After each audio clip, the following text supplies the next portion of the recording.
Welcome to the Biscuit Book Club on Joy 620 WRJZ, featuring Marcy and Shelley. Today, conversation will build you up in the faith and encourage you to do what God has called you to do. Brought to you by Simplify Hauling. And now, let's go to the studio with Marcy. Welcome to the Biscuit Book Club. We're serving up stories with Southern charm. I'm Shelley. And I'm Marcy. And so grab a cup of coffee or some, well, Shelley, it is so hot still here. And I don't know about you, but there's nothing like a good shave ice. So grab a cup of coffee or a cold coffee or cold tea or a shave ice. I'm just going to say that. So sweet tea. You're in the South. Yeah, I don't know about that. Yeah, sweet tea. You know what? I'm surprised that Pelican Snowballs doesn't have sweet tea flavoring. They have dill pickle. Yes. They should have sweet tea. Oh, wow. They should. I'm kind of more of the mango pina colada girl for the snow cone flavors. But anyway, well, we're going to be talking today with I'm just going to say he's a really good friend of mine, but he's also my agent. And I have to say I'm so thankful. But before he was my agent, I just really appreciated him also as a writer, because he is somebody who has exemplified doing everything, but doing it well. And I think part of that, the reason why I connected with that is because that's kind of what I like doing. I think a lot of times people will say, and we've talked about this a little bit, as far as stay in your lane, do what you know, and just stick with that one thing. You know, keep it simple, silly. And so, but if you have a creative imagination, it's really hard to stay in your lane, because you're like, just stay in the pool, okay? I just want you to stay in the pool. And if you're a creative storyteller, sometimes it's just about trying new things to know what you're really going to enjoy. And even if you don't stick with that for a long time, it's about the learning. I think that's what it is, the joy of learning and experiencing. So some people maybe have gone to school and they've learned a certain thing and they stick with that. But there's some people who just are life learners and they have to actually learn by doing. And so I kind of feel like would you say that that's kind of the learner you are, or are you more of a book learner? Yes, I would be more hands-on learner like that, and I'd learn by doing. Yeah, kind of like we are right now. Yes. We're learning by doing. Yes. But Bob Hostetler is a guy who also did a lot of different things, and he is a learn by doer. But he has worked with some really amazing people. So you know what? I'm going to go ahead and give him a call today and see if we can get him on the phone, because he's an all-around good guy. But you know, I don't want to tell him that, because I just don't want him to get a big. Don't want to give him the big head. Yeah. And he's a great speaker too. He's probably going to answer. Hello. Hey, Bob. Hostetler here. Hey, Bob. Welcome to the Biscuit Book Club. Oh, yeah. Yeah. Yeah, we're not collecting for, libraries across the globe. We're the Biscuit Book Club here, Bob. Well, good morning. How are you? Good afternoon. Good evening. Yeah. Whatever time it is where you are. Well, we are so excited to talk to you today, because we know, before we even get going on all the things that you've done, you did start off as a disc, didn't you? When did you start as a disc jockey, and how did that come about? Well, how much time you got? Actually, it was in my high school years. My high school in a suburb of Cincinnati, Ohio, which is southern Ohio, I should say, had a radio station. And so I was the afternoon 3 to 6 DJ on WRCJ 89.3 on your FM dial. So that in fact, okay, it's a long story, but I would actually skip my classes during the day, but show up in time to do my 3 o'clock radio show. It's all about the priorities. You know, yeah, you live and learn. Some of us live and learn. Some of us just live. Yeah. And you've written a ton of, we do want to talk about those, but I want to make sure that people know that you also, you've been writing for a long time, and you started off with somebody who was kind of well known, but you do have a book coming out. So I just want to make sure that people know that they can pre-order this book, and it's going to be launching on August 12th. So if you are somebody that is loving hearing about Bob and his books, I just want to encourage people. Where can people find you, Bob? Well, the easiest way is my website, which is just my name, bobhostetler.com. My books are in quality Christian bookstores everywhere. They're on Amazon and christianbook.com and all over the place. But the book you referred to is my latest, which is, I've lost count. It's something like number 52 or 3 of my books. And it's called 100 Prayers for Writers. 100 Prayers for Writers. The subtitle is Creative Fuel for Inspired Work.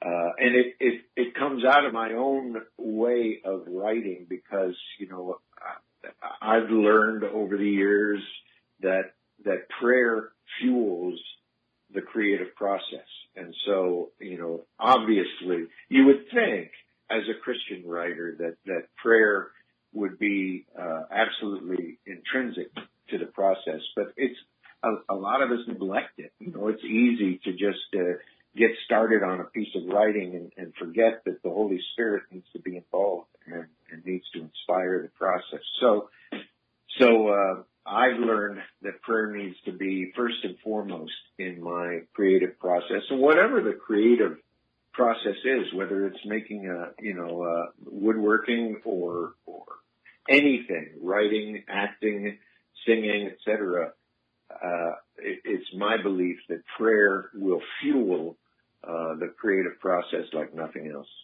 Well, and you started the prayer app, or you started the prayer. What was that? And then it went into Guidepost, and then now you had something with them, and then you just had something Closer to God with Our Daily Bread. But I loved the 30 Days of Praying for Your Kids app. I actually am going to download that. But I was thinking, gosh, this would be so great for grandparents. Oh yeah, absolutely. Well, that came out of really a sharing time in church one morning years ago, decades ago, when my children were small. My pastor's wife at the time shared that she prayed through the fruits of the Spirit for her children, one every day. And I thought, well, I can, and this is kind of how my mind works. I thought, well, I can go one better or several better. And so I came up with a 31-day plan to pray for a different fruit of the Spirit or Christian value or virtue every day for my children. To pray on the first of every month that they come to know Christ, and day 2 that they grow in grace, and so on and forth, all the way through to day 31, which is that they would develop a heart for missions. And so I used that myself for many years, and then developed it into an article, and it became kind of a bookmark that the navigators have sold thousands and thousands of. It's been translated into many languages. And so then, 15 or more years ago, I developed an iPhone and iPad app that can be downloaded for an Apple product. It's only available for iOS, but it's called 31 Ways to Pray for Your Kids, and it brings up one of those prayers with beautiful graphics every day. You can set it to a reminder, to remind you on your phone or your iPad. Today is this prayer subject for your kid. And it's really that God has answered those prayers magnificently for my children, but now I'm praying them also for my grandchildren as well. Mm-hmm. And that's awesome. I love that it had the timer that you could say, hey, you know what? Just set the timer so that at 12:42 or whatever, I stop what I'm doing and pray. Because like you said, sometimes that's a part of our lives that we just kind of push to the margins. Mm-hmm. it gets away from us, doesn't it? Life gets in the way. And, so it's good to have a reminder. And plus it's a beautiful app. It's, the pictures, the graphics, and the support of Scripture every day, it just enriches us. Yes, and Bob, you also write fiction, and I would like to hear about the Bone Box, because that book is a doorstopper. It's almost 500 pages, and I can't imagine the commitment that took and how much research you put into that book. Could you talk about that? Oh, absolutely. Yeah, the Bone Box was, all my books are a labor of love, but that was as well. I wrote that book sometime after my third trip to the Holy Land, to Jerusalem and its environs. And it's based on the real life discovery of the tomb of Caiaphas, the high priest who presided over the trial of Jesus. That actually happened in 1990 when that tomb was discovered. And so I envisioned it's actually what today is called a dual time or split time novel, in which half of the story is about the archaeologist who is called upon to excavate the tomb and his daughter, college student daughter. But then the other half, those chapters are interspersed with chapters from the viewpoint of Caiaphas. And so you learn, about Caiaphas as this is going on and so on. And so, it's very heavily researched. In fact, many people read through the novel and don't realize at the end of the book, you don't footnote things in a novel, but at the end of the book, there are numbered notes that refer to various chapters that anchor the events of that chapter or that scene in the Bible or in the historical reality. And so there are notes at the end, but it was actually much of the research was done before I even envisioned writing the book, because I've been there. I walked those streets. Mm-hmm. I've actually seen the bone box of Caiaphas that can be seen today in Jerusalem. So, yeah, it's one of my. I think I've done 7 or 8, 9 novels over the years, but that one kind of stands out because it is based in actual events and, of course, in the biblical history. Mm-hmm. And that's a suspense thriller. It is, because and it also, at least the response I get from readers is that it's fascinating to see how the two timelines, that of Caiaphas and that of Rand and his daughter, come together and affect each other at the end, or towards the end. Yes, love that. And then the other thing too, Bob, is I noticed that you have some great kids books, and I know for me, I had some great kids stories in my mind when our kids were growing up. But now that we have grandkids, I am all about writing kids stories.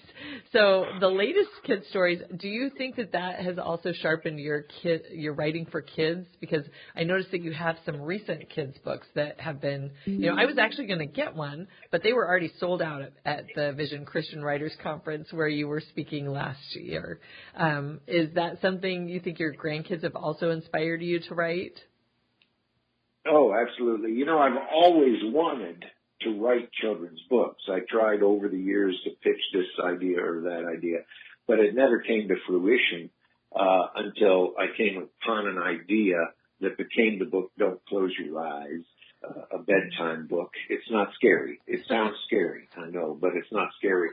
But it's just using reverse psychology, to say to a child on your lap, don't close your eyes, I know you're sleepy. But, and I've had people say it put me to sleep too. But anyway, that's not always what a writer wants to hear, right? But it does. It's been fueled by, me now being a grandfather. And then my other book, I Dream a Dream for You, is a children's board book like Don't Close Your Eyes.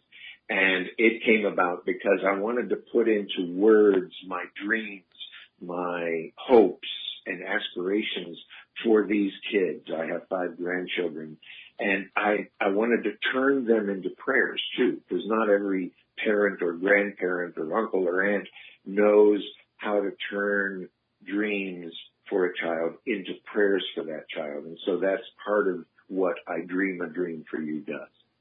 I love that. And I know you have spoke at a lot of Christian writers conferences, but what do you tell people when they find out that you are a writer and that you're an agent and you're a speaker? What do you tell people when they say, "Oh, I've always wanted to write something," and then they just leave it there? Like, what kind of advice do you give them? Well, actually, I always say the same thing. I say, get to a writer's conference. Because a lot of people do have, golden book ideas, or they have the skills that could produce a book someday, somehow, some way, but they don't realize all that goes into that, and so my standard knee-jerk response to, hey, I've always wanted to write a book, or I've got an idea for a book, or I have a manuscript in my desk. I will always say, regardless of where they are in their journey of writing, I'll say, get to a writer's conference. There are Christian writers' conferences all across the nation at various locations. Most, especially in the South, they're driving distance from you, right? So I say to people, get to a writers conference. Just Google Christian Writers Conference and see what comes up. Or you can go to my website, bobhostetler.com, and see where I'm going to be speaking, because my speaking events are on my website. And some of the best writers conferences are listed there. So, because you don't know, I think my first writers conference was before either of you were born. Any of your listeners were born, probably, but stone tablets. But you don't realize. Yes, exactly. But there's just so much, and I say to people all the time. I'll say to a room full of aspiring writers at a conference, how many are here for the first time? And hands go up, and I'll say, this is just the first time, because for the writer who is on the road to publication, Writers Conference is the best way to get the information that you need that will send you farther down the path. Well, and then the connections. Connections as well. Yes. Yeah, absolutely. It's the connections, and not just, that word kind of puts a different spin on it, but it's the friendships, the relationships, because people say often, it's not what you know, it's who you know. And I turn that around and say, absolutely, it's who you know, because my best friends over the years, like Marcy, have been people I know from writers' conferences, right? And now they're my fellow writers, they're my editors, they're agents, they're people who have, as I have, who have moved farther down the track of publication. And so we help each other. We refer each other. We recommend each other. And is Mount Hermon where you and Marcy met, Bob? I think so, Marcy. Was that the first time we crossed paths? It was either at West Coast Christian Writers Conference, or it was at Mount Hermon, which is now the Vision Writers Christian Conference, is where we met. Right. And that's where Marcy and I met. Right. And I met Bob there. And Bob is also a preacher, and both years I've been, your message just really spoke to my heart. And you pastored, you founded a church and pastored for years as well, right? That's right. Yeah, my wife and I have both, we were ordained to the ministry together in 1980, before you guys were born. But we pastored 3 churches for the Salvation Army, which is our faith tradition. And then in the year 2000, my wife and I planted a church in Oxford, Ohio, which is the home of Miami University of Ohio, Miami of Ohio. And that church, I led that church for 11 years before handing it off to my co-pastor. So yeah, and so I've been a pastor, I've been a preacher all my life, as well as pretty much a writer all my life. Mm-hmm. And then a creative person all your life. I mean, like you, Bob, you sometimes shake your head when I tell you, hey, I just started a magazine. It's like, of course you did. But you have done the same thing when I see, oh, Bob is writing for a video game storyboard. I mean, I think that's the thing about creative storytellers is that we're not afraid of failure. And I think that in today's society, we're so fearful of making a mistake, but then I see this younger generation being afraid to try anything. And so I think what you said is just get out there, then do it. Get yourself to a conference, meet people, get encouraged. Yeah. And you don't know what door God is going to open next year or the year after that, you know? And so you do you just create, you get your message out that God has laid on your heart any way you can. And too often, you know, we think in terms of, oh, well, I've got to have a book. It's a book. But it may not be. It may be like that prayer card that Navigators has distributed thousands of copies. It may be that article in a magazine. I write every month for Mature Living. I know I'm not old enough to write for Mature Living magazine, but I do anyway. And or it may be letters to service people overseas. It may be any number of things, you know, a column for a church newsletter. But the creative process fuels the creative process, which, of course, is fueled by prayer. But when you begin and just being yourself, creating this or that or this other thing, God very often opens doors that you didn't foresee. Like, Shelley, you mentioned, my work for Guideposts over the years. I was at a writers' conference many years ago, and I had been, as a pastor, I was frustrated because my prayer life wasn't what I wanted it to be. And so I started blogging a prayer a day, one prayer a day. And started that blog, and it just went from there. And I've been doing it for several years. When a couple friends of mine, Michelle and Edie, at a writers' conference, said, "Hey, I heard that Guideposts is looking for a blogger on the subject of prayer. Would you be interested?" I said, "Yeah, recommend me." And so that then led to me blogging on Guideposts, only this time for money, for actual pay. And then that led step by step to, I've written a couple books, devotionals, as well as a book on prayer called The Red Letter Prayer Life. And that led then to 100 Prayers for Writers, coming out on August 12th. And so one door opens and the next door opens, and you never know where it's going to lead. So, and all of that put together in many ways led to, I was at a writers' conference, when the opportunity to write for a game company, a Christian game company called TruePlayGames.com came up, I was asked to interview for that job, and the head writer of that company said to me in the first interview, we've met. And I said, when did we meet? I don't remember meeting you. And she said, we met at a writers' conference several years back. And so, those, one door opens, that then leads to another door. And our job is just to be faithful, to be creative, to do you, and to let God choose where that leads. Love that. I love that. And then just the fact that creativity breeds more creativity, it just fans that flame.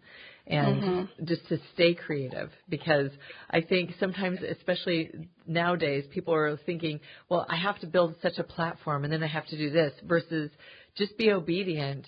There's that balance of just do what God's put in front of you and do that next thing. We had Bill Myers on here a couple of weeks ago, and he was talking about just the power of saying yes. And that's actually how Shelley and I started doing this, was because, God doesn't put easy things in your path all the time. Sometimes it's a challenge, and you just have to step up to that challenge, whether you think you're ready or not. God's going to give you the grace and the grit to just power through it and learn something along the way. Yes, and for Right, those of you absolutely. who just tuned in, we are speaking with Bob Hostetler, and he's an author, a pastor, a preacher, and a literary agent, and we're just hearing about his life. So, Bob, I do have to ask, is there anything still on your bucket list that you have that you would love to do? Well, yeah, I want to be the first Christian writer to win a Nobel Prize and Pulitzer. How about that? Okay. Well, nominations open every November, so keep me in mind, everyone.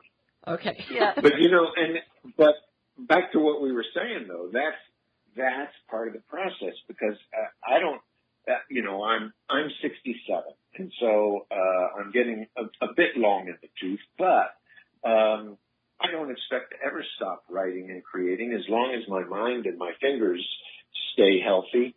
I've got several projects I do, and one of the things I've learned over the years is when my second or third book was released, people at church would chat me up and say, "Oh, what are you working on now?"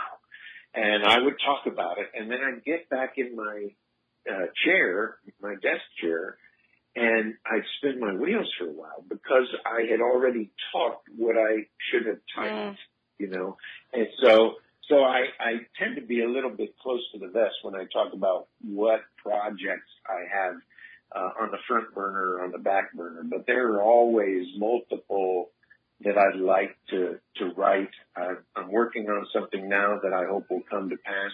But right now I'm just kind of tiptoeing my way forward because I'm not sure the shape it will take. Well, Yeah.